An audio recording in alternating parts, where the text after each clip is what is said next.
Good morning, everyone. Welcome to the Borderlands 3 gameplay reveal event. All right, now as you can see here, we're playing as Amara, and she's a powerful Siren warrior. And like Claptrap mentioned, we're in the quick change, where it's up to you how you want your character to look. So you can change Amara and change her emotes, obviously. We'll even be able to know that a player's learned how to crouch and how to slide. You gotta make sure you can jump, and if you miss, that you can mantle up and climb the higher ledges. It's some good stuff. Okay, let's see here. So Amara's level 5, these weapons are level 5. Okay, this is Zane's view. I want you to notice something here. Zane is level 25. So obviously Zane's been playing longer than Amara, who is level 5. And if we look at Zane's loot, he's got his own instance of loot. What's going on here? This is called loot instancing. It's a new optional feature in Borderlands 3, and it allows each cooperative player to have their own instance of loot. Instance loot is helpful for players that want to play cooperatively but don't want to compete for the loot that drops. There's nothing worse than when you're getting online with randoms and there's a loot ninja in the group, right? So instance loot solves that problem for players that want to use it. The other feature that complements this is level balancing. Notice how Zane's loot is not only instanced, but it's actually balanced for his level. That means the loot, the enemies, everything automatically balances to the level of the player so that everyone has a good time. In my co-op group, some of us would get ahead of the others, right? And then when we come back together, we'd be out of whack. Well, with instant loot and this mode of gameplay, everything balances out. Now, that's okay, you can clap if you'd like.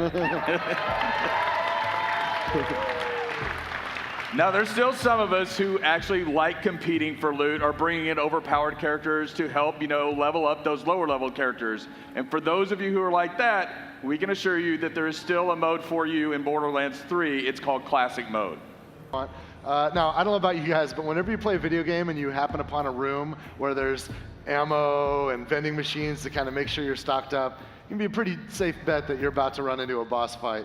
Not only is Borderlands 3 a much, much larger game than any Borderlands game before it, but we've added more boss fights than ever before because we think boss fights are exciting opportunities for players to have their skill tested, but also to be rewarded with kick-ass loot. So I offered the Sun Smashers a place in our family, but they just wanted guns and cash. They betrayed the family.